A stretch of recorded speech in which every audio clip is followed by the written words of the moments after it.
You know, a question I ask all over the world, what does school teach you about money? And the answer is nothing. And that's not a mistake. That's not an accident. But the way to keep the poor and middle class working hard is never teach them what the rich know. So if you read Rich Dad, Poor Dad, which came out in 1997, Rich Dad's lesson number one, the rich don't work for money. Don't you touch that stuff. It's what the rich teach their kids about money, the poor and middle class do not. The other thing the poor don't understand is the number one expense for most people is taxes. Well, the reason the rich don't work for money is number one expense is tax. See, there's three kinds of income: earned, portfolio, passive. So earned income is if I get a job, that's earned income. If I'm a doctor or a programmer, that's earned income because I'm working for it. If I buy, let's say, Apple for $10 and I sell it for $20, that's portfolio income, capital gains. Yeah. But passive income, which is cash flow, is never taxed. And so these guys are screaming right now in America, tax the rich. I said, good luck. Because most of the guys complaining, they don't know there's three kinds of income. And the rich don't have jobs anyway. They have assets. And most poor people confuse assets for liabilities. They think their home is an asset, it's actually a liability. Right. So if the cash is flowing out of your pocket, it's a liability. If the cash is flowing into your pocket, it's an asset. So I own 7,000 rental properties. Those are assets. Every month, the cash flows in. Whereas many people have the big house on the hill and the cash is flowing out. Right. And they're going broke. You know, assets put money in your pocket, liabilities take money from your pocket.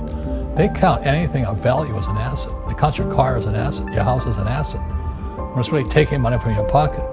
Your retirement plan, guess what? It's a liability. It's taking money from your pocket every month. And whose pocket does it go to? Wall Street. You're not making any money, but they're sucking the fees out every day. How can you explain that to people, and then what do they need to know about fake assets to protect themselves, especially from this upcoming crash or crisis that's going to happen? Can I give you a very simple... Please. Okay, I think I got it. Okay, this here is a balloon. So in 1971, Nixon took the dollar off the gold standard. So what did that mean?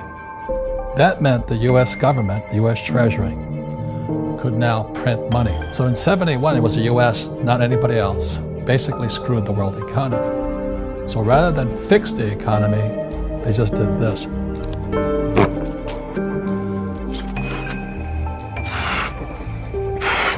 So 87, there was, the real estate, everything's getting expensive, inflation's going crazy. This is in the 80s. Right.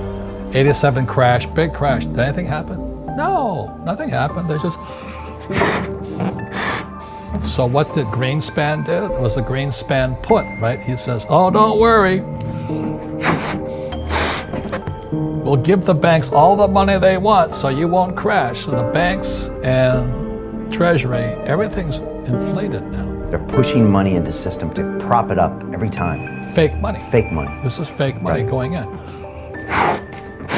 So 2008, that's when everybody was into derivatives and, pumping this baby up. And it did nearly come down. Some Lehman came down and Bear Stearns was wiped out. And it was like this. So what did Bernanke and those guys do? More. So after 2008, they just kept pumping it, and it's getting worse. So now we have the stock market, this one area of the economy, all-time highs, floating on fake money. And then all these companies started borrowing money, so the economy's good, and unemployment's low and all this. They say there's no inflation, but have you seen the price of food, real estate, and student loans, and medical? It's a bubble, So now what's going to happen is the baby boomers, my generation, are going to start to retire. There's no money there. Social Security is broke, pensions are broke, the students are broke. We're screwing everybody with debt. So let me ask you a question. This is making me nervous. I know. This is called, not economics, this is called bubblenomics. But they'll never teach you this in school. Why do they keep printing money? Because they want to save something. Because it's an addiction. This is like heroin. The moment you take that one hit, they say, okay, I'll quit next week. And the economy gets worse, so they keep going. So anyway, this is what's going on in the world economy today. So the baby boomers are going to retire now.